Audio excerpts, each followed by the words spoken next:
Hi, everybody. This is Dionne Major, CEO of Inside Sales by Design, bringing another round of tips and tactics for you as part of our Universal Sales Truth podcast. So thanks for tuning in. I appreciate it. Hopefully you subscribe to make sure you got the notification for it. And we had previously done a session on 10 irrefutable laws for sales professionals. And if you haven't listened to that yet, I highly recommend you go and do that. It's a short one. It'll give you a lot of good things to think about, good food for thought at the end of the day. And so now what we want to talk about and turn our attention to is our leadership, right? So I'm a big fan of saying you're a leader by title or deed. Anybody been in that movie where maybe somebody has the title of leader, but maybe it's missing the mark, or there are certain gaps in that person's leadership toolkit, if you will, right? So maybe this person has the title as a leader and they're phenomenal at vision setting and rallying the troops and all that good stuff, but maybe not so good on the coaching side. And that's okay. All of us have blind spots.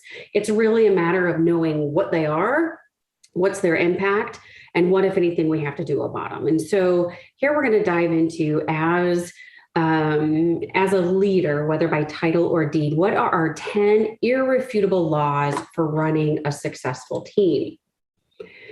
As always, for those of you that have heard me speak before, you've been with us for a while, it's always about a recipe. It's always about a formula for success, right? It's gathering the necessary ingredients we're going to need to be successful. We got to have people, we have to have a vision, and we have to have a plan.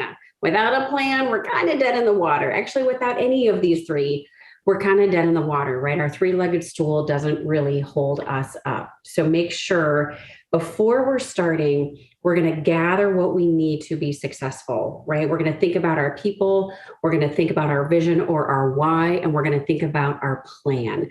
And oh, by the way, sometimes we need a plan for now, and then sometimes we need a plan for later, and that might be part of a successful strategy. So here we are, our top 10. For those of you that listened to the top 10 irrefutable laws as for sales professionals, you will notice number 3, number 6, and number 10 on this list are the same. So some of you are going, great, we're going to repeat. It'll be a short session. Others of you are going, oh, I know where this is going. So here we are. We're going to jump right in. Number 1, 10 irrefutable laws for running a successful sales team. No ambiguity. It depends, let's wait and see, I'm not really sure. Those answers don't work. And so when we think about being able to be a leader and lead a team, being a leader requires making decisions. They don't have to be big, they don't have to be small. They simply need to be a decision, yes or no, or we're giving a path for that decision to be made. So I wanted to share with you a little bit. That's what happens when we start injecting ambiguity into processes for our team. Ambiguity breeds inconsistency, which then in turn leads to resentment on our team. So for those of you, here's a really good example. And some of you might go, holy cow, I can't believe this is true. And some of you might be going, holy cow, that's me. Ambiguity exists when we don't have clear goals. What is our goal? Companies still sometimes don't have a quota, right? Or goals, or number of conversations, or number of net new customers you want to achieve, number of cross-sell, upsell opportunities. How are you determining success? 9 times out of 10 in sales, it's revenue, because that's what we're hired to do. We're hired to engage. We're hired to build relationships.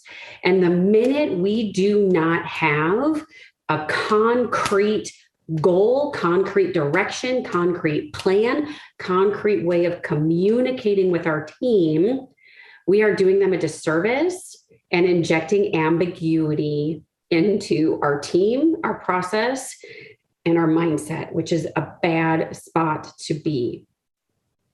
So it's basically a word or expression that can be understood in two or more possible ways, is one definition of ambiguity. The other is uncertainty.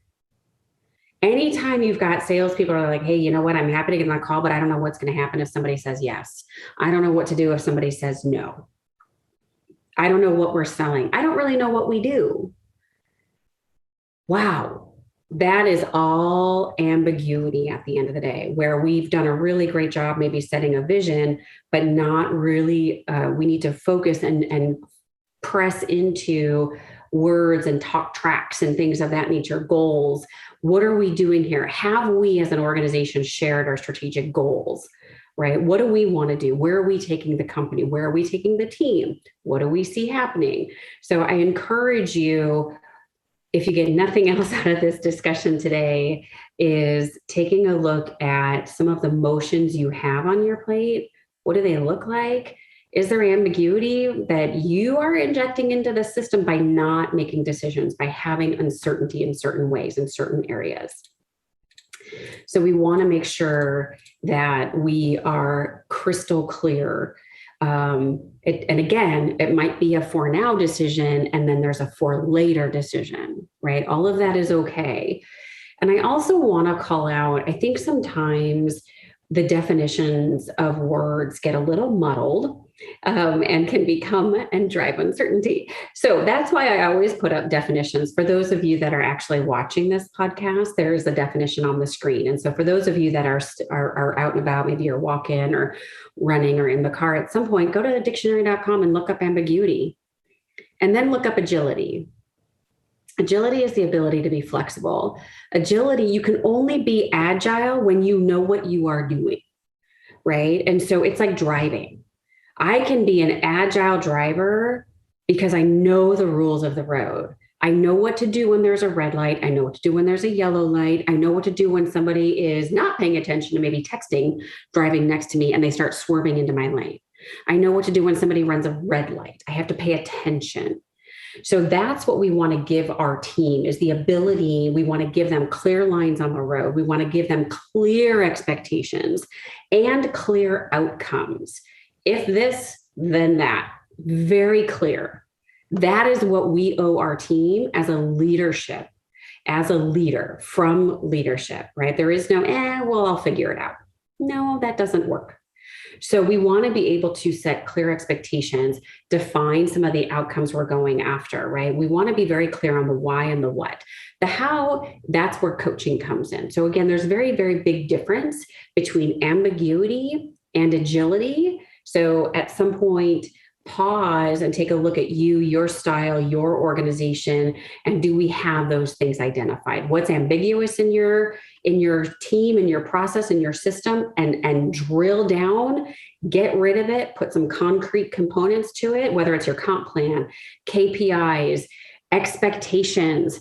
Guys, we've had, and I know some people don't like that phrase, so my apologies, but I would say that setting expectations as a team, on this team, we show up on time. We show up prepared. We show up with 3 questions to ask. We show up engaged. We show up with our video on. So many times we don't state the obvious.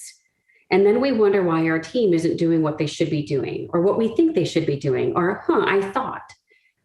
Anytime we start a phrase with, I thought, the onus is on us to state the obvious. I'm going to say it again. Anytime we are leading a sales team and our sentence begins with, I thought, we need to do a better job communicating. And that's true in any scenario. If you're a little new to leadership, sometimes these are hard muscles. Growing this muscle can be tricky. And so practice on your family, practice on friends, family, where it's safe, right? Where you can go to your kids and go, hey, I said, or I thought our goal was, or I thought we agreed to, you're going to come home from school and do your homework. What you're doing right now isn't what we agreed to. Now, obviously, you're not going to talk to your team as adults the same way you talk to your kids. However, as adults, if we are learning kind of a new language and a new muscle, we want to be able to practice. We want to be able to practice in a safe environment, and we want to be able to build this muscle before we take it to our teams, right? And adults, and be able to communicate effectively at the end of the day. So number one, no ambiguity. I promise all of these are not as long. I'm super passionate about that one, partially because it's easy and we've all done it. I can think of probably 3 times today I was ambiguous about something, or I said I thought. So we all do it. It's a matter of raising the awareness of what we're doing in order to be able to communicate more effectively, right? All right, mission. Does your team have a mission statement? And actually, I'm going to revise it right now. Does your team have a purpose statement? I think just throughout the world and the years of corporate America, the mission and vision, I think those words have been gotten overused and maybe watered down and don't inspire what they once did. That's my humble opinion. So I would encourage you, if you haven't, create your team purpose statement. And your team's purpose statement should flow from your company's mission, vision statements, and your core values, right? They should definitely be connected. They should not be disconnected. So sit down with your team, create a team purpose statement, get everybody together. Why are we here? What do we do? Why do we do what we do? Why do people like working with us? What are we passionate about as a sales team for this company? And do this over a couple sessions, right? Let everybody percolate, right? Make sure it's not a one and done, this exercise. So typically what we do with folks is we'll say, let's craft a purpose statement, and we're going to do some brainstorming and wordsmithing. And part of that is nobody's really looked at the company mission statement in forever. They don't even know what it is. They forgot it. Nobody talks about it, or you do and people forget, or there is no direct connection, right? So we're kind of back to number one of ambiguity. So if your company mission statement is important to you, bring that into your team meetings, right? It should be maybe on your intro slide, all that good stuff. Then your team purpose statement. Our team exists to. We do this by. And we know we're successful when. Our team exists to. We do this by. And we know we're successful when. Those are very, very important things. And so if you have an initial session where you're looking at the company mission statement, brainstorm with the team on just keywords, right? Throw out some keywords for the team. What do we think we do? Why do we do it? Who cares, right? Why do people like working with us? And then come back and do another session. Finalize it. It might be a for now team purpose statement. But then what you can do with that is, back in the day when everybody was in offices and we did this exercise, teams actually put it up on banners in their team area over the cubicles. It was very powerful to unite the team. Now, with everybody remote, you can get some great Zoom wallpaper made. You can get Moleskine books made with a team purpose statement on it. You can get pads of paper with it with a watermark of your team purpose statement on there. Those are powerful things. You can get little plaques made of your team purpose statement. Keep everybody pointed toward the North Star, because we forget. There's just too much going on. There always has been, always will be. We forget. From there, what you want to be able to do as a leader, as leading sales teams, is talk with your team about a personal, professional purpose statement. Why do you do what you do? Is it for the money? That's cool. Do you like to help people? Cool. It's a win-win. There's nothing wrong with any of those things. We want to be able to guide and coach our people and our team to be able to say, hey, what resonates with you? What do you like to do? What's good, right? What is your purpose statement? How can I help you? How can your career here feed into your purpose statement? And then all of that discussion, parts of it that are appropriate, feed into your annual review planning. Circle it back around. Some of those components from this personal, professional purpose statement creation discussion can feed into your one-on-one. It gives people a North Star. All right. Number 3, communicate and collaborate. For those of you that had listened to the Irrefutable Laws of Sales Professionals, this will be a little redundant. And because we talk about it 3 times in this particular discussion, I will not elaborate too much on it. I will say, as a leader, and it is our responsibility to communicate and collaborate and drive those 2 things. Drive those 2 components of our team. Sometimes that means we're a facilitator. Sometimes that means we're a teacher. Sometimes that means we're a preacher. We're an evangelist. Sometimes we are driving exercises to bring people together. Please listen to the words that I had just said. A lot of the words that I was using are driving words. And that means, that leads us to, for those of you that are driving out there or walking or whatever, at some point, look up again, communicate and collaborate. They are verbs. That means there's action associated with it. Words have meaning. Words have power.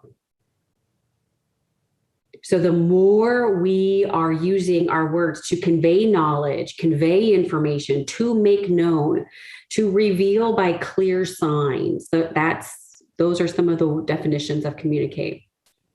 The more we work jointly with others or together, especially in an intellectual endeavor, that's collaborate, the better off we're going to be.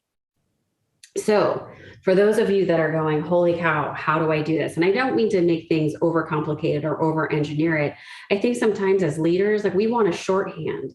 And I get it. It's hard to sit there and go, holy cow. Sometimes if we're talking about something new or we're leading our team through change management, requires a level of patience and communication and collaboration that might not come naturally for some of us.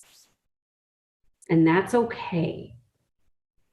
It's, again, we're back to know thyself. What am I good at? What do I need to do in order to lead my team effectively? Ask for feedback, figure out a communication path, ask for questions, put a process in place for yourself. That is a communication loop. All right, here we are. We're back to our KPIs. So it ties into number 1. Our having no ambiguity. You have to have key performance indicators. If you're an organization that doesn't have quota, that's fine, right? But if you're a leader and you are setting expectations and you're talking about, we're taking the company to the next level, here's where we're going, here's market conditions, we have to turn, we've got to do this, cascade that down to individual roles. What are some leading and lagging key performance indicators for everybody? What should they be going after? How should their conversations change? What are the talk tracks? If you have an experienced team, get together and do a brainstorming keyword session. You don't need talk tracks.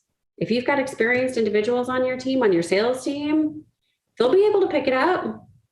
And the more you brainstorm with your team, the more you communicate, collaborate with your team, the more they are empowered to carry the banner of your strategy into the field. Whether it's in person, your inside sales team, on the phone, doesn't matter. But you want that team feeling charged up and excited. And we only do that when we have clear goals, clear KPIs, clear direction, clear outcomes, and it's all ticked and tied together. And yes, this takes work, no question, right? And so if it's new for everybody, and sometimes we think we need to boil the ocean with some of this stuff, pick one. Start with one campaign. Our goal is to increase our customers in this business unit by X. Great. Do it one time and focus on it and get really good at it. Have a retrospective, lessons learned, document the process, rinse and repeat. That's leadership. Comp plan. Holy bananas. Comp plans are probably the bane of everybody's existence at the end of the day, in some point, in some scenario. So I will say There's never been one rolled out where I've rolled it out that I was like, hey, thanks, Dionne, this is amazing. No, never happened. However, there have been times where as a leader, again, we're back to communicate, collaborate, we're back to KPIs, we're back to no ambiguity, right?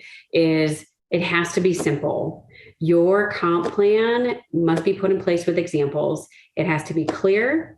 It has to be simple, right? So there's an organization that is very well known, and they're a VAR, right? So they're definitely a transactional seller, and their inside sales team is amazing.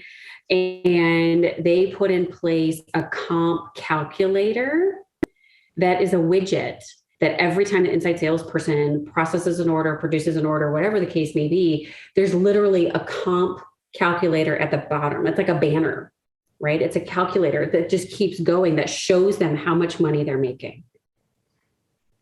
Be clear. This is people's money. If you're the company, you want to be clear on your money and your profit and your revenue. You should be. That's being responsible. We need to be the same with our team. What is the comp plan? And oh, by the way, for salespeople, comp plan drives behavior. No question. So it's okay to change it. So we keep talking about having a for now and a for later. And so sometimes if you're introducing something new, you're going to alter the comp plan. Be clear. If you're going to have new people come on board, have a ramped comp plan. That's okay too, right? A lot of organizations will say, here you have two comp plans. You have one that has base plus commission, and you have a comp plan that is 100% commission only. All of that is okay. Be clear. I am personally a fan of having a team goal. And this concept was introduced to me by my team, one of the teams I was leading, where they go, wow, Dionne, we're all working really hard. How cool would it be to have a team goal? And I was like, that's amazing. This was a long time ago. And so now in some instances, it might be kind of commonplace to have the team goal. In some cases, it's not. I encourage you, though, to have a team goal and tie it back to your strategic direction. So if you are sitting there and you say, hey, our goal is to increase customers in this, or, we're going to go after a new vertical, or whatever the case may be, pick one at a time. Don't boil the ocean. Our team goal for this team is to fill the top of the funnel with X amount of meetings in these 50 key accounts. And if we do it, here's the reward. That's pretty cool. Now everybody's unified. Then you can cascade that goal, that direction, that KPI into messaging sessions, into a clear sales campaign, which then leads to corresponding dashboards. How amazing is that? Now you're as clear as can be, and you have a defensible position for yourself as the company, right? And then you have a way to have a really nice, candid conversation with your team as well, right? No surprises, no excuses, no ambiguity at the end of the day. Which leads us to communicate and collaborate. So some of you that are listening to this are like, oh my gosh, we're talking about this again. Yes, because it's important. And so when we think about communicating and collaborating as a leader, sometimes our head is spinning, right? Because we're leading our team and we're focused on what we're responsible for when it comes to being responsible for the business and running the business. Whether you're a GM, VP, there's a lot of plates that are spinning. So do yourself a favor and sit down and plan out like a weekly rhythm for yourself and a weekly topic, and have your talk tracks. So this week we're talking about the new comp plan. This week we're talking about this. This week we're talking about this. This week we're talking about this skill set. Is it always going to happen that way? No. But when we sit down and think about what exactly we're going to be communicating on and about, it'll change our team meeting. We'll go in prepared. We'll be able to drive collaboration. It doesn't, as a leader, it doesn't always mean if it's up to me. What it does mean is if it's up to me, it's up to we. How do we drive we? Doesn't mean we as a sales leader have to lead every single meeting or training session. The internet is there. Bring in outside training resources, and there's a ton of them that are free. So making sure we're communicating and collaborating, put a plan in place for yourself. Being able to communicate that out, being able to pull in resources, being able to drive collaboration, because the laws of physics never change and we can only do one thing at a time, which leads us to onboarding. I want to share with you, for those of you that don't have an onboarding program, sometimes it feels very overwhelming. And you're like, oh my gosh, I can't even put an onboarding program together. Completely agree. Call me, text me. I will give you our 30, 60, 90-day checklist. I promise. And it's easy. It's 3 pages, 30, 60, 90. It's 3 slides. A lot of white space, easy to read, do these things. So here's the thing with onboarding. I firmly believe that onboarding should be harder than the daily role. Have a 30, 60, 90-day plan with some milestones. There's a combination of onboarding that is working together and independent study. We want our team to be able to figure it out. We don't necessarily want to spoon feed them everything. We want them to come in and think critically. If they have to hunt something down or go find people to meet with or reach out to people to meet with, all of that is okay. This is a sales role. There should be nothing wrong with that. Those are the muscles our sales team is supposed to have. Your onboarding program doesn't have to be super formal. It has to work. So if your goal is to have your inside sales SDRs ramped in 2 weeks, might be a little unrealistic, but what has to happen? What has to be in place for that to happen? If your goal is to have your SDRs ramped within 4 months, fully performing at 8, what has to happen? Doesn't have to be formal, just has to work. As a leader, I would encourage you to craft a welcome email template that is a checklist for you as a leader. Yes, this is prep work, but the minute you sit down and take 15 minutes to draft a welcome email, your life will be easier. And then just remember where you pour it, where you store your welcome email, right? And so maybe your welcome email should go to both their new company address as well as their personal address they interviewed with, links to log in, expectations, links to where they might find some information, right? Maybe you've copied the team, so this new person has the email addresses of everybody. And then once their email address is live and their machine is provisioned, send a standing meeting invites, because those are the things that are easy. That is the low hanging fruit that will make your new person not feel left out. And again, if we go back to checkbox 1, should be harder than their daily role. So you almost want, when that new person opens up their email box is full of to-do lists. Their email is full of the standing meetings that they are supposed to be attending, a welcome email from you, emails from IT, emails from HR, right? Here's your 30, 60, 90-day checklist. Come see me.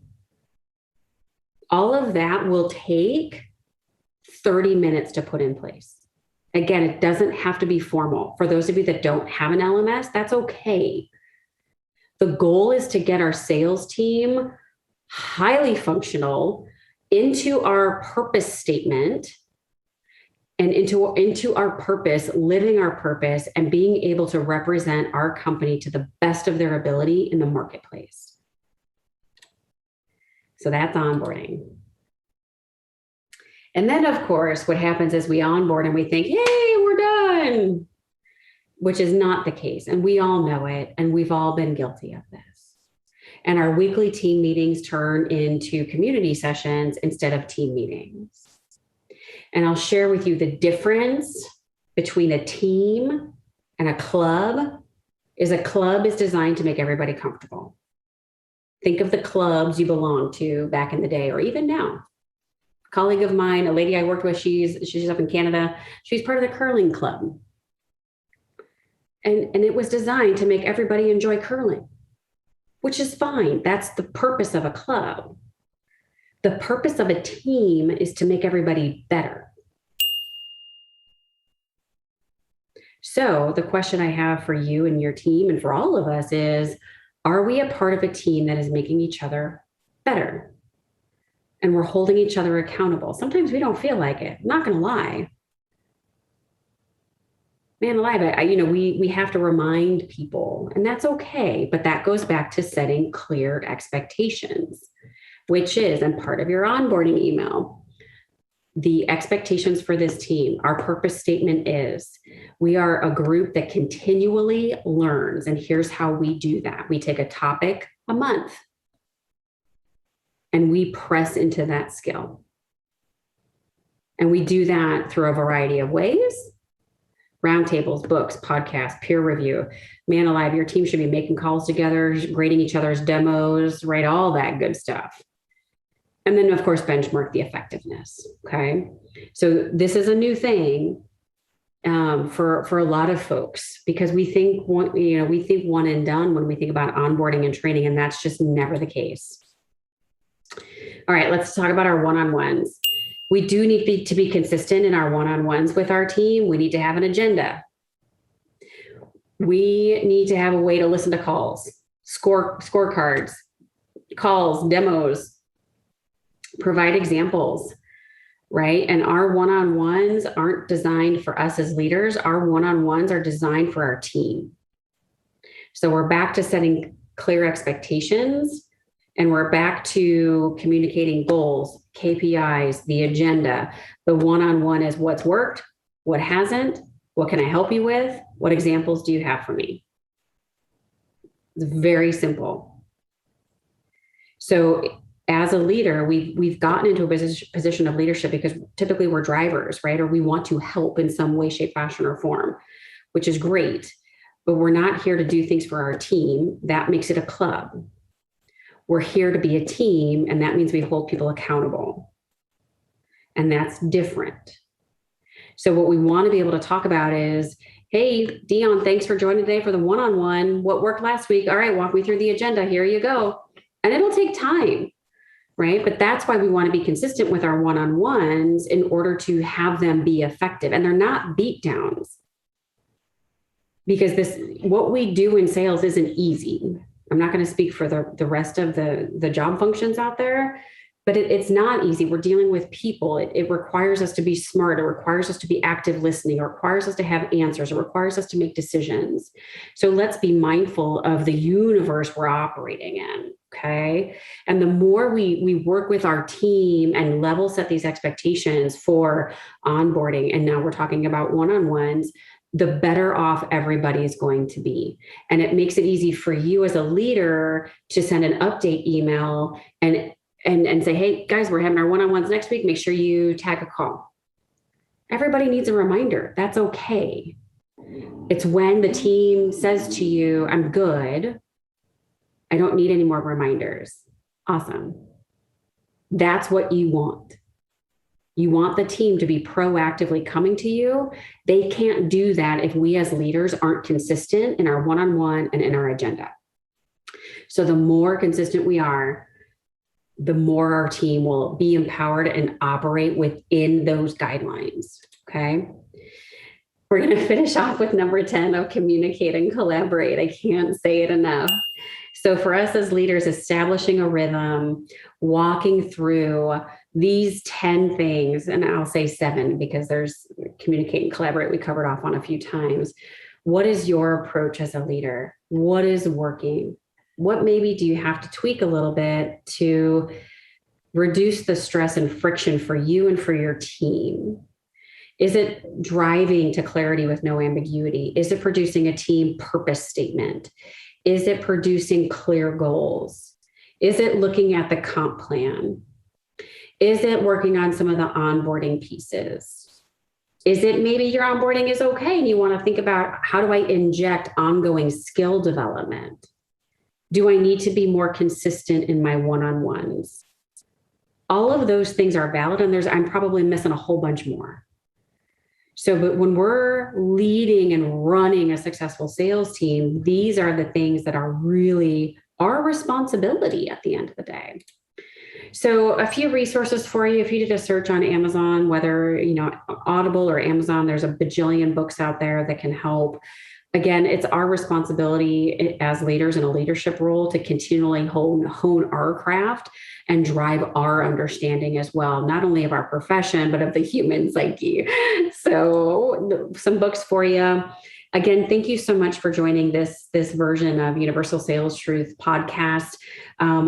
We've seen a lot of success with our clients, and make sure you are subscribing to the podcast so you get notified. And then we covered a lot of ground today. I have some worksheets. I've got that 30, 60, 90-day onboarding plan. If you would like any of those, please feel free to connect with me on LinkedIn and go ahead and reach out. And again, the more we're consistent, the more we can rinse and repeat. And then again, for you, sit down. What are your next steps? Are they on your calendar? How do you know you're successful, right? So thank you so much for joining, everybody. I hope this has been helpful. I look forward to hearing feedback, and we'll chat with you soon. Thank you.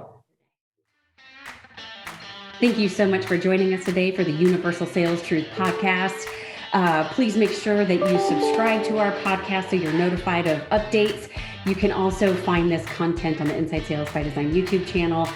So make sure you take a look at that. It'll also be in the salesclass.ai platform for you and your teams. And please make sure to reach out and connect with myself and the speaker you heard today individually. We look forward to seeing you again soon, and contact us if there's anything you specifically want to hear or know about. Thank you so much, and enjoy your day.